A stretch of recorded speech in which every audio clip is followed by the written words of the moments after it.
talking about overall wellness. And do you remember what one of the main components was? Vegetables? Yes. We gotta exercise. Yeah, that was a point. But nutritious eating was one of them, and that's what we're going to look at today. So I have a little video for you guys. I'll show you this. Yeah, we'll discuss it a little bit after.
Do you guys eat a lot of those foods? I eat Fruit Loops a lot, actually.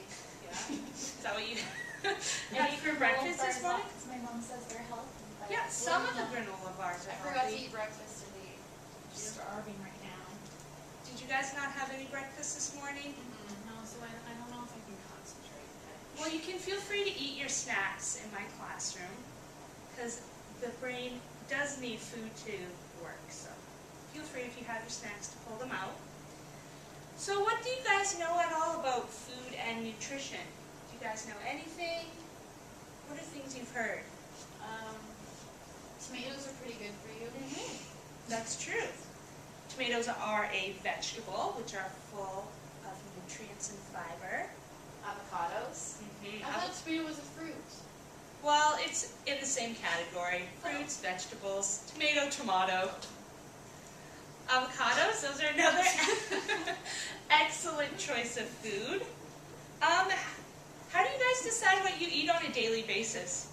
Does your mom make your lunch? Do you just eat whatever your mom likes? Do you eat whatever you think tastes good? Do you eat something because it's healthy? We have to eat healthy. I have to eat whatever my mom serves me. My mom always gets the boring snacks at the grocery store. She doesn't let me go with her. We don't get Fruit Loops. Yeah, I don't think I have Fruit Loops either. And I have to have a healthy snack before bed because sugar keeps me up. Yeah. Well, your mom's right. Real. You guys are Sometimes I lucky. get Fruit Loops in my Christmas stocking. Oh, really? When I was little, I used to get mandarin oranges in my Christmas stocking. I still do. You must be old. Well, I am a teacher. Okay, so Chantel, could I get you to hand out these worksheets to the class, please? Thank you. So while Chantel's handing those out, I'm just going to pull up this Canadian food guide. Have you guys ever seen this before? Yeah. On my refrigerator. On your refrigerator? That's good. So this is the Canadian food guide, and it breaks down everything we eat into 4 main categories. And it tells us about how much we should be eating of each food group and the different serving sizes we should have. So if I could get all of you guys on your pieces of paper to split it up into 4 sections, draw one line down the middle, one line across the middle, and we're going to take notes on the various different food groups. So, you guys all have that done? Excellent, excellent. So, do you guys have any idea what one of the main food groups is? Fruit. Fruit, excellent, Taryn. Fruits and vegetables. So, fruits and vegetables, what is an example? Carrots. Banana. Mm-hmm. Bananas are one of my favorites. Those are a great breakfast food. Strawberries. Strawberries. Are avocados in there? Yeah. I say avocado. I kind of like them. Mm-hmm. Those are all delicious. So according to this Canadian food guide, we have this green one, which is vegetables and fruit at the top. This is at the top because this is the one you want to be getting the most of. We want to be getting 5 to 10 servings a day of vegetables and fruits. That may seem like a lot, but do you guys have any idea what a serving size of a fruit or vegetable could be? 1 cup. 1 cup. Pretty close. A proper serving size of a fruit or vegetable is the size of about a baseball. So when you're having an apple that's a baseball size, that counts as 1 serving. If you're having about a cup of broccoli, it'll be about the size of a baseball. So I'll let you guys take a look at that just so you can get a feel for what, oh Chantel, what a serving size of fruit or vegetable would be like. So in this top square, we're going to write vegetables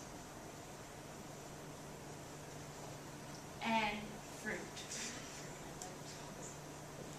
And do we... Oops, and thank you, Melissa. You're the best speller here. I am. And do you remember what I said for how many servings? 5 to 10. Excellent. So, there's a couple things we need to remember when we're deciding which fruits or vegetables to eat. So there are a couple that are better than others. So first, when you're trying to hit that 5 to 10 range, you want to make sure that the majority of those are vegetables. And the majority of those are either leafy green vegetables or orange vegetables. Do you guys have some examples of leafy greens? Do you guys know what those could be? Spinach. Yes. Bok choy. Spinach. Bok choy. Ooh, I like bok choy. I never had bok choy. So good. How do you spell bok choy? Nope. No. B-O-K and then choy. C-O-Y. C-H-O-Y. There we go. Beet greens. Beet greens. Excellent. Those Lettuce. Romaine lettuce. Yeah. Better than iceberg. Butter lettuce is Mhm. pretty good. Mhm. And how about some orange vegetables? Oranges. Orange bell peppers. Bell peppers. Those are excellent. Butternut squash. Spaghetti squash. Oh, it's yellow.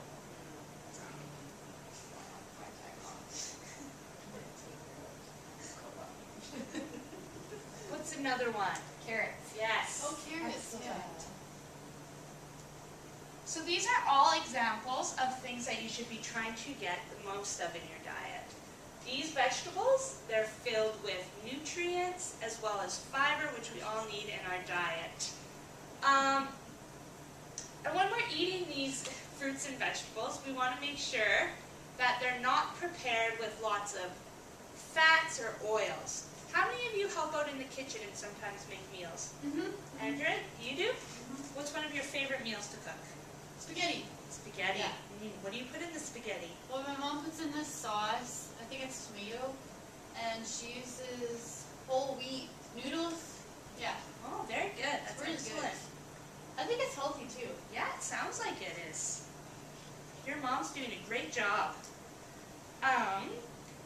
So those are all examples of vegetables. Do you guys, what are your favorite fruits? I like cantaloupe. Cantaloupe. Exotic. So you guys can continue filling out that section when you come up with ideas. There's almost endless possibilities that you can put in fruits and vegetables. There's tons and tons of them. So it shouldn't be hard to hit your 5 to 10 servings a day. The next food group that we should be getting quite a bit of is what Andrew was just talking about. It's our grain products. So this is the second one. This is this yellow section. So for grain products, do you guys have any idea of how many servings of those you want a day? Maybe 2. 2? 3.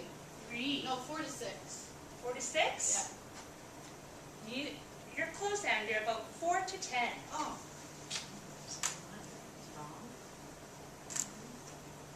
You'd be hungry if you only ate 2 a day. I guess so. Yeah, it'd be hard to fill up on that. So, with grain products, do you guys know an approximate serving size for that? A bagel. A bagel. A bagel's actually 2 serving sizes. I think, yeah, if you cut it in half. Yeah, because there's So 2 like one halves. slice of bread. Yeah, exactly. 1 slice of bread, or if you're eating a grain product such as rice, it'd be about a 1/4 cup, which is about this size, and that's before it's cooked. So you guys pass that around as well. Take a look at that. So why don't we come up with some examples of grain products? Some example of grain products. Like she said, pasta. Pasta, excellent. Bagels. Muffins? Hmm. We'll talk about muffins in a second. Anything else? Oatmeal, good. Crackers. And there's a whole grain. Yeah. Yeah, excellent. So these are all good choices. So when you're deciding what grain products you want to eat, you want to make sure that the majority of the products you are eating are whole wheat. So you want to make sure they're as little processed as possible. So if you're eating bread, you want to try to eat whole grain bread instead of white bread, because a lot of times white bread is highly processed and has a lot of sugar and salt in it too. So that's not good. You want to stay away from that. Oh, and the muffin, Melissa. A lot of times when we buy muffins in a grocery store, there's lots and lots of fats and sugars and other things like that in them. Do you ever go grocery shopping? Yes. Yeah, do you look at the ingredients ever? No. Next time you go grocery shopping and you see a package of muffins, take a look at what's in there. Usually one of the first ingredients is sugar. No! That's probably why I like them. Yeah. So, now we have our fruits and vegetables, our grain products, and then our next category that we want to be getting third most of is milk and alternatives. Who here still drinks milk? Excellent. Milk is delicious and nutritious.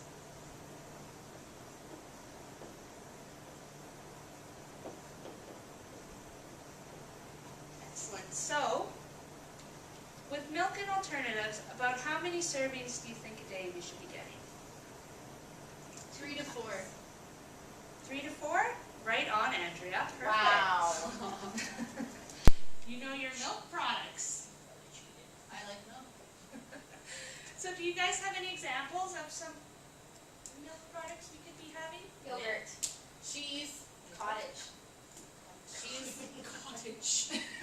You need cottage cheese. Yogurt, cheese, cottage cheese. These are all excellent choices. Soy milk. Soy milk, good one. And almond milk. Coconut milk.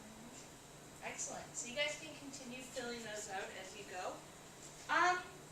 So a point about milk and alternatives, you want to make sure that when you're having these products that you're choosing ones that are not super high in fat. You want them to be drinking either 1 or 2% milk, and if you're having cheeses, try not to choose the ones that are like 40% fat. So when you're having cheese too, you don't want to eat an entire slab of cheese. This eraser here is about the size of cheese you should be eating. Does that seem like a lot? No. Oh, can you taste that? Of course you can. Take a look at it. Don't eat it though, it's an eraser. And when you're drinking milk, you want about a cup size of milk.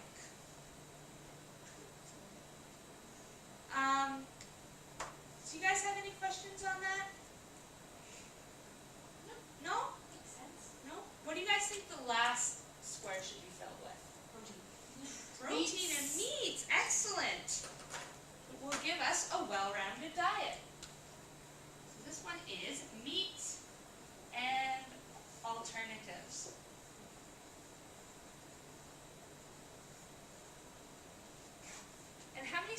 day do you think we should be getting of that? Most, like 12, 12. that's a lot of meat. Any other ideas? 3? That's close, yeah, 1 to 2 products is sufficient. What? I eat a lot of meat. Do you eat a lot of meat? I need to study. And At every meal. at every meal. Well, you do need your protein, but you don't need to be eating huge amounts of meat at every meal. Like it says, 1 to 2 is about enough. Do you guys have any idea how large those serving sizes should be? Deck of cards. Perfect. Look at that, deck of cards, or if you don't have a deck of cards handy, also the side of the palm of your hand. So I'll let you look at the deck of cards to get a feel for that. 16, okay. This is really long. So what are some examples of meat and alternatives? Eggs. Steaks. Eggs, steaks, excellent. Chicken, fish, Chicken, tofu. fish, tofu. Peanut butter also falls under this category. Okay, excellent. So are you guys all clear on the different serving sizes and what categories different food would fall under? Excellent. So you all have your worksheets in front of you, and this is a daily food journal. So as you see, you're going to have to remember all the way back to yesterday and try to remember what you had for breakfast, what you had for snack, lunch, and dinner. It's all labeled there, and under each category of food, you're going to put, for breakfast, for the example, we have 1 bagel with 2 teaspoons of peanut butter and a cup of milk. So who remembers how many serving sizes a bagel was? 2. Excellent. So you would write 2 under grain products. What does peanut butter fall under? Meat alternatives. Meat and alternatives. Excellent. So you'd put 1 there. And where's the milk? Milk. Yes, excellent. So you would carry on doing that for the rest of your day, for what you ate. And then on the back here, we can fill this out together. Number, for this chart here, fruits and vegetables, recommended number of daily servings is 5 to 10. Grain products is 4 to 10. Milk and alternatives, 3 to 4. And meat and alternatives is 1 to 2.